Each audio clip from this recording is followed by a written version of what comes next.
নমস্কার,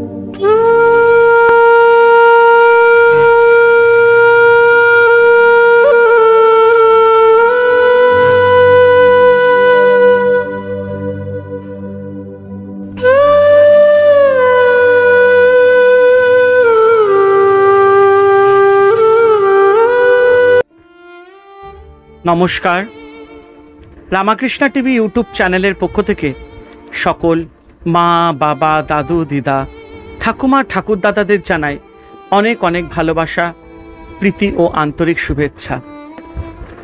সবাই ভালো আছেন, ভালো থাকবেন। আজকে আমি এসেছি নিজের কিছু কথা বলতে, নিজের মায়ের সম্পর্কে কিছু কথা বলতে। রাত্রি 11টা, তাও ভাবলাম আসি আপনাদের সাথে কিছু নিজের কথা বলতে। আজকে আমি আমার মা সম্পর্কে কিছু কথা বলতে চাই। বহুদিন হয়েছে আমার মা আমাকে ছেড়ে চলে গেছেন।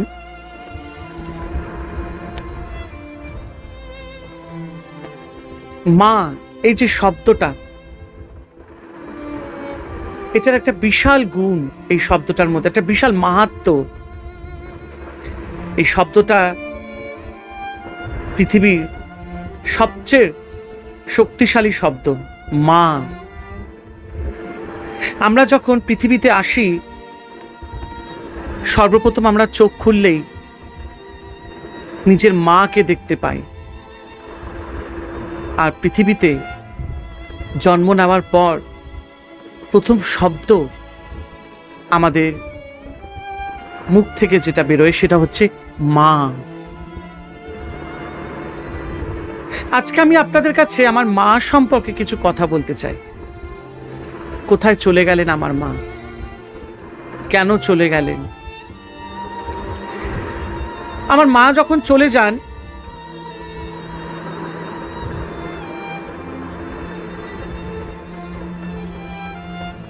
তখন আমি বুঝতে পারছিলাম না যে আমার সাথে কি ঘটছে। সকালবেলা ঘুম থেকে উঠেই দেখি মা নেই।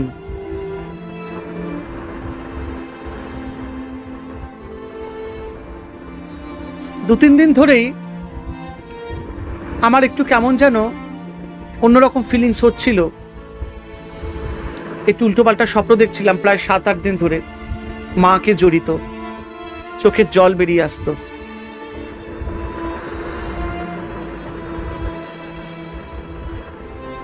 এবং 2-3 দিন ধরে আমার মা খুব কান্নাকাটি করছিলেন। ঠাকুরের কাছে বেশি করে বসে গান গাইছিলেন, ঠাকুরের বই পড়ছিলেন। মায়ের কথা কিন্তু খুব মনে পড়ে। পড়বেই তো, মা তো। মনে হয় যেন পাশেই বসে আছেন মা।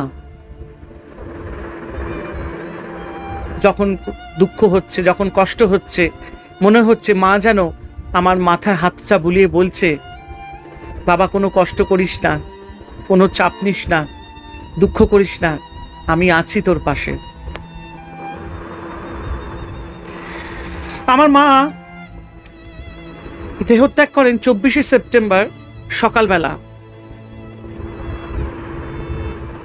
7:30 থেকে 8টার মধ্যে। আগের দিনকে আমার মা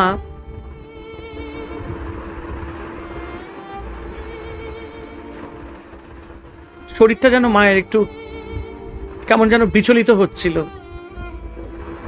একটু কান্নাকাটি করছিলেন। আমাকে বলছিলেন, আমার না কেমন যেন করছে জানিস তো। তখন বুঝতে পারিনি, আসলে নানান রকম চিন্তা করতে তো আমি ভাবতাম হয়তো নর্মাল ওই চিন্তা করছে।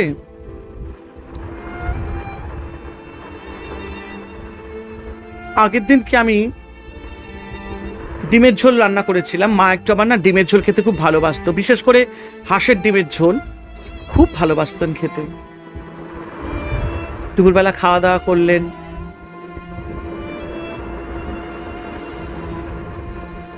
রাত্রেবেলা বললেন যে আমি আর রাতে কিছু খাবো না রে, আমাকে একটুখানি দুধ গরম করে দে, আমি দুধ খেতে চাইছি।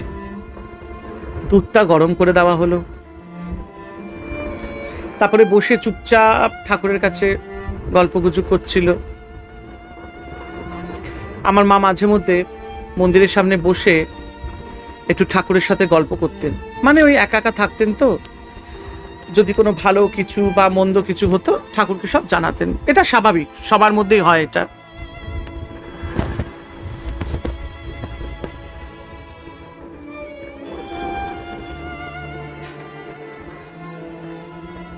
শোয়ার আগে আমার মা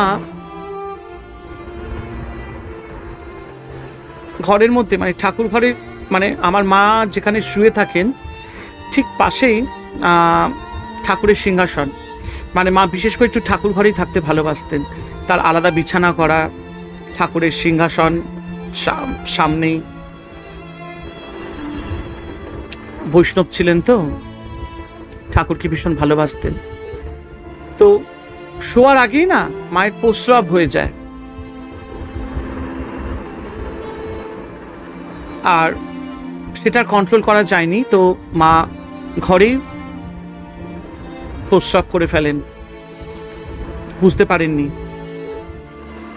আমি তখন সঙ্গে সঙ্গে একটা বালতি দিলাম, বললাম মা চিন্তা করো না, হয়ে গেছে, হয়ে যাক, তুমি দাঁড়িয়ে সেখানে করে ফেলো, আমি পরিষ্কার করে দেব।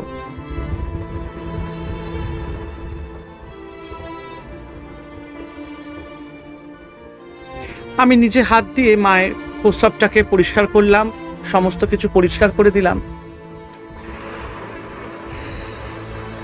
এখনো আমার এই দুই হাতে এখনো সেই মায়ের প্রস্রাবের গন্ধটা যেন লেগে রয়েছে। ওটাই শেষ সেবা মায়ের জন্য।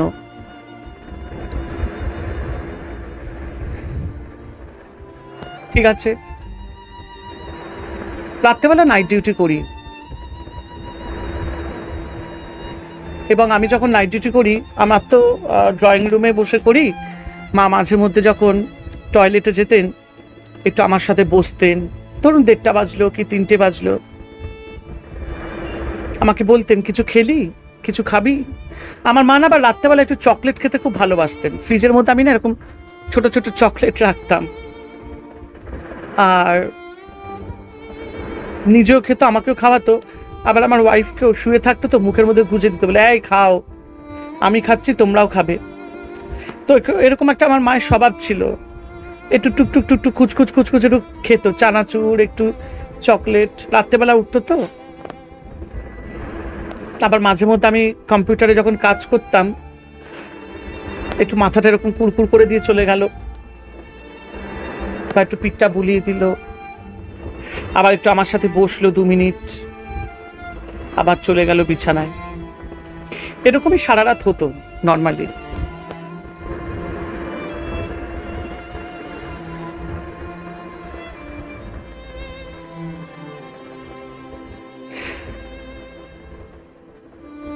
সেদিনকেই রাত্রেবেলা আমার যখন ডিউটি শেষ হয় তখন 3:30 বাজে, এবং মা টয়লেট থেকে এসে আবার নিজের বিছানায় বসে হঠাৎ যেন চোখ থেকে জল পড়ছে, আর মা আমাকে জড়িয়ে ধরিয়ে বলছে, তুই ভালো আছিস তো, ভালো থাকিস। আমি বললাম যে মা তুমি কাঁদছো কেন?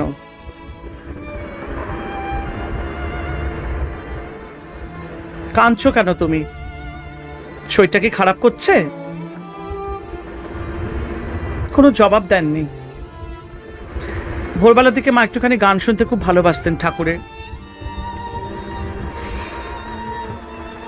একটু চণ্ডীপাঠ ওই আমি ইউটিউবে চালিয়ে দিতাম, স্বামী জগদীশ্বরানন্দ মহারাজজি, আবার অনেক সময় একটু হরে কৃষ্ণ কীর্তন।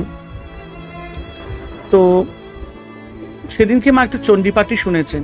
আমি 4টে নাগাদ কি 3:30 নাগাদ চালিয়ে দিয়েছিলাম মায়ের মোবাইলে।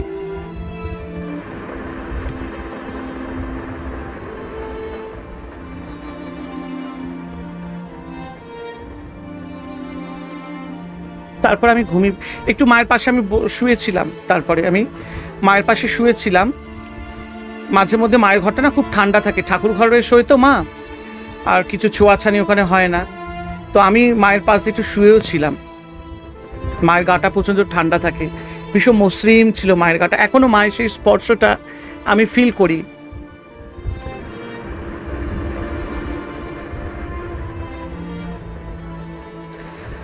তারপরে একটুখানি 2 মিনিট শুয়ে আমি বললাম যে মা আমি শুতে যাচ্ছি, করে আমি নিজের ঘরে শুতে গেলাম।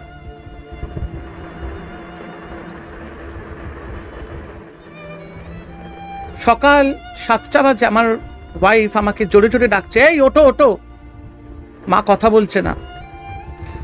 বললাম কি হয়েছে? পরের দিকে আচমকা হয়ে আমি উঠেছি, মা কথা বলছে না,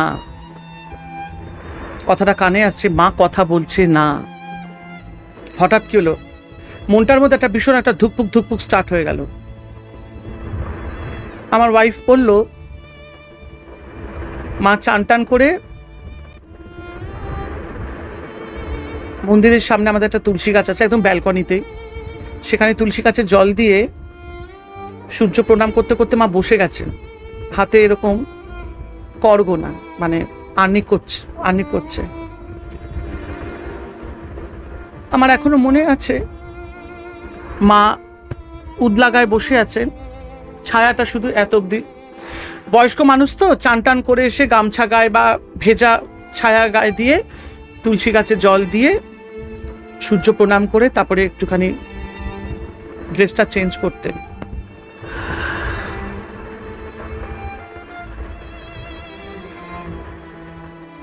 মা চেয়ারে বসে আছেন আর আমি মাকে বলছি, মা কি হয়েছে বলো আমার দিকে। মায়ের চোখ দিয়ে টস টস করে জল পড়ছে, আর হাতের এই আর্নিকের 3 নম্বর কড়ায় কিন্তু মায়ের আঙুলটা রাখা। আমি বলছি, মা তুমি কথা বলো, তুমি কথা বলো। আমার ওয়াইফ বলছে, তুমি শিগগিরই হসপিটালে নিয়ে যাও, সামনে আমাদের জিনিত হসপিটাল, একদম 2 পা হেঁটে। আমার মনের মধ্যে খটকা লাগলো, তখন আমাদের ফ্ল্যাট থেকে মানে ওপরে যে বৌদিরা আছে তারা চলে এসছে, মিলি বৌদি এবং অপর্ণা বৌদি। ওনারা ফার্স্ট আমার ঘরে আসেন। আমার চিৎকার চেঁচামেচি শুনতেই দৌড়ে দৌড়ে এসছেন। মিলি বৌদি তো আর অপর্ণা বৌদিরা দুজনেই দৌড় মেরেছে আমার ঘরে। এবং আমি মনীষাকে বললাম যে তুমি না শিগগির আমাকে একটু গ্লাসে করে জল দাও তো, একটু জলটা খাওয়াই। আর মা আমার দিকে তাকিয়ে রয়েছে, চোখের জল পড়ে যাচ্ছে। আমি বলছি, মা তুমি ওঠো। আর ওদিক থেকে মিলি বৌদিও বলছে, কাকিমা কিছু হয়েছে, কাকিমা কথা বলুন। অপর্ণা বৌদিও বলছে যে কাকিমা কথা বলো, কথা বলো।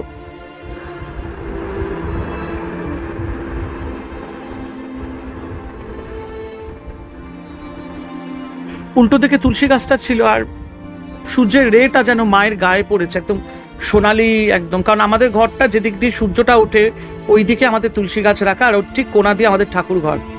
তো প্রত্যেক দিনই মা ওই উদলা গায়ে এসে ওই তুলসী গাছের জল দিয়ে সূর্য প্রণাম করে আর্নিক করে বসে যেতেন, তারপরে ড্রেস চেঞ্জ করে পুজো করতে বসতেন। তো সেদিনকে সূর্যের আলোটা যেন তুলসী গাছ ভেদ করে মায়ের গায়ের দিকে একদম,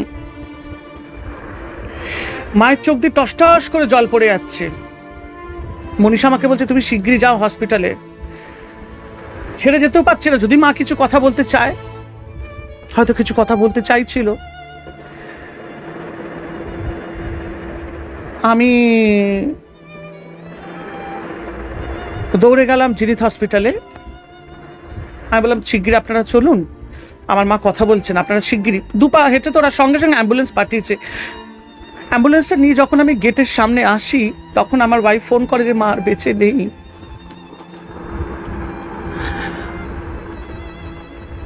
ওটা বড় আমার কাছে বেদনাদায়ক ছিল।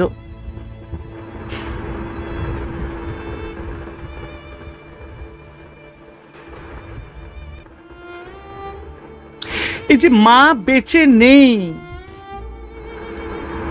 মা আর নেই, এই কথাটা শোনবার পর আমার কাছে যেন পৃথিবীটা 2 ভাগ হয়ে গেছে। মাকে আর দেখতে পাওয়া যাবে না, মাকে আর স্পর্শ করা যাবে না।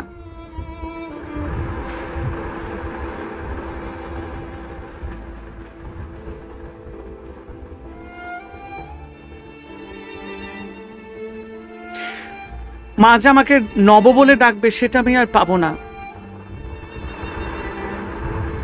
রাত্রিবেলা টয়লেট করার সময় মা যে আমার মাথাটা এসে কুড়কুড়ে দেবে সেটাও আর পাবো না। পিঠটা চুলকে দেবে সেটাও আর পাবো না।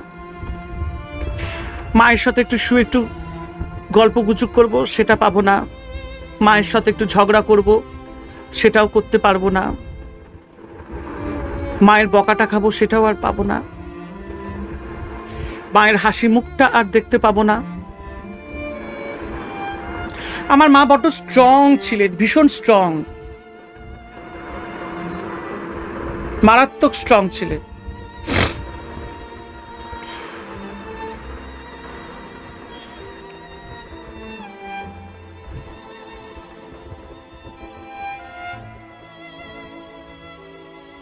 মায়ের কাছ থেকে আমি অনেক কিছু শিখেছি। সংসার করাটা বিশেষভাবে আমি ভালোভাবে শিখেছি। রান্না করা কি করে রান্না করতে হয় সেটা শিখেছি। সেটা আমি একদিন নিশ্চয়ই আসবো আপনাদের সাথে।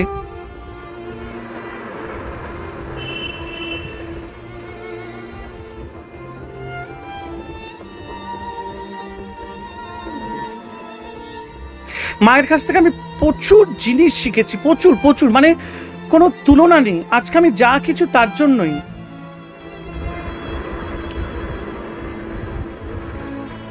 না চাইতে অনেক কিছু পেয়েছি। সবচেয়ে বড় মায়ের কাছ থেকে যেটা শিখেছি সেটা হচ্ছে স্যাক্রিফাইস করা, পেশেন্স লেভেলটাকে কন্ট্রোল করা, নিজের কাজ নিজে কি করে করতে হয় শিখেছি, কারোর ওপর নির্ভরশীল হয়ে না থাকা সেটা শিখেছি। যেটা সবচেয়ে বড়, আমার মা আমাকে বলতেন কারোর ডিপেন্ডেন্ট হয়ে থাকবে না কোনোদিন। নিজের কাজ নিজে করবে, মাথা উঁচু করে বাঁচবে।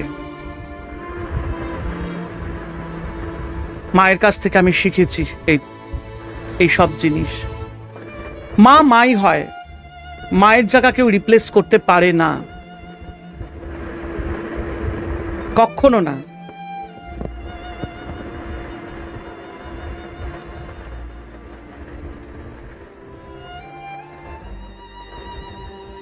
মা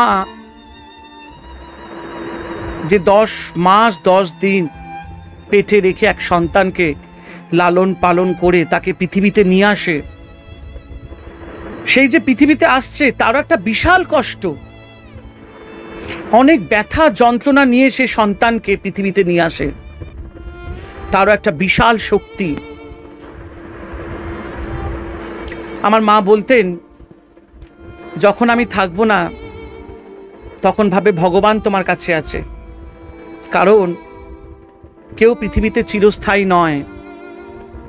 আর মাতা পিতা তারা ভগবানের সমান হয়, এবং তারা যখন পৃথিবীতে থাকেন না এটাই ভাববে যে তারা ভগবানের কাছেই গেছেন। তাই জন্য ভগবানকে সবসময় মনে রাখবে, তাকে স্মরণ করবে, তাকে ভালোবাসবে, তাকে সেবা যত্ন করবে। তাহলেই ভাববে তোমার হারিয়ে যাওয়া মা বাবা তাদের কাছেই আছে, তারাও তোমার ওই ভগবানের সেবার মধ্যে তারাও সেবা পাচ্ছেন। এইটি আমার মা সবসময় বলতেন।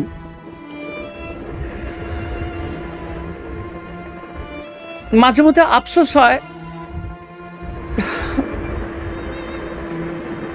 এখন একটু যেমনি কিছু কিনতে যাব, আগে যেমনি একটু শপিং করতাম বা কোথাও যেতাম একটু মায়ের জন্য কিছু কিনে নিয়ে আসতাম, এখন তো সেটা হয় না। একটু ভালো মন্দ রান্না করলাম, করে মাকে খাওয়ালাম, সেটাও এখন আর হয় না। হঠাৎ করে যে চলে যাবেন সেটা আমি কোনোদিনও বুঝতে পারিনি। তাই আমি সবসময় সবাইকে অনুরোধ করি যে মা বাবাকে ভালোবাসবেন। মা বাবা ছাড়া পৃথিবীতে সর্বশ্রেষ্ঠ আর কেউ নেই। তাদের অযত্ন করবেন না, তাদের সবসময় সেবা করবেন, ভালোবাসবেন, ভক্তি করবেন, ভগবানের মতন পুজো করবেন। বাবা মাই আমাদের সবচেয়ে বড় সাপোর্ট হয় প্রত্যেকটি সন্তানের জন্য। আজকে আমরা বাবা মাকে ভালোবাসবো, তার সেবা যত্ন করব, কালকে আমাদের সন্তানরা আমাদেরকেও সেইভাবেই সেবা যত্ন করবে, ভালোবাসবে। কিন্তু আমরা যদি আমাদের বাবা মাকে যদি অবহেলা করি, আমাদের সন্তানরাও কিন্তু আমাদেরকে অবহেলা করবে। তাই পৃথিবীতে সর্বশ্রেষ্ঠ ভগবান বাবা মা, যেটা আমি মনে করি।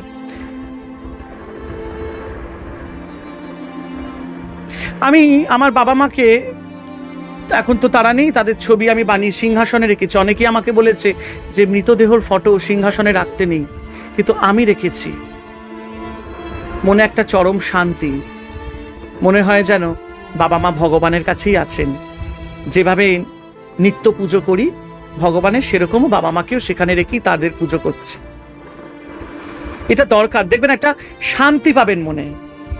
আপনার মনে হবে যে মা বাবা ভগবানের কাছেই আছেন, ওনাদের কাছেই বসবাস করছেন। রোজ ফটোটা পুজবেন, যেটা আমি করি প্রত্যেক দিন।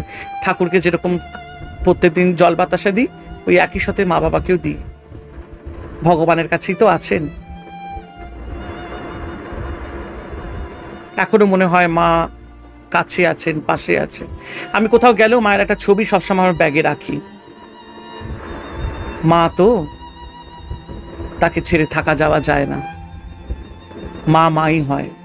মায়ের মমতা, মায়ের মায়া, মায়ের ভালোবাসা কোনোদিন ভোলা যায় না, কোনোদিন ত্যাগ করা যায় না। পৃথিবীর সবচেয়ে বড় বন্ধন, সবচেয়ে শ্রেষ্ঠ বন্ধন হচ্ছে মা আর সন্তানের। এর থেকে শ্রেষ্ঠ বন্ধন আর কিছু হয় না।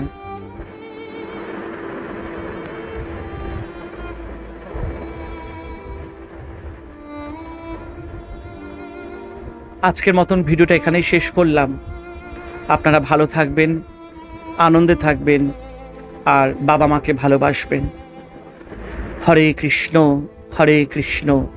কৃষ্ণ কৃষ্ণ হরে হরে, হরে রাম, রাম রাম হরে হরে। আমার চ্যানেল রামাকৃষ্ণা টিভি ইউটিউব চ্যানেলকে আপনারা ভালোবাসা দেবেন, আমার পাশে থাকবেন। আমি সব সময় চেষ্টা করে যাচ্ছি আপনাদের সাথে ভালো কিছু শেয়ার করা, ভালো কিছু প্রেজেন্ট করা, যাতে আমি ভালো থাকতে পারি, যাতে আপনারা ভালো থাকতে পারেন। তাই জন্য আমি সবাইকে অনুরোধ করব, রামাকৃষ্ণা টিভি ইউটিউব চ্যানেলটিকে সাবস্ক্রাইব করুন এবং শেয়ার করুন। পাশে থাকা বেল আইকনটি অবশ্যই প্রেস করে দেবেন, যাতে সুন্দর সুন্দর নোটিফিকেশন আপনাদের কাছে পৌঁছে যায়। আবারও যাওয়ার আগে একটাই কথা, হরে কৃষ্ণ, কৃষ্ণ কৃষ্ণ হরে হরে, হরে রাম, রাম রাম হরে হরে।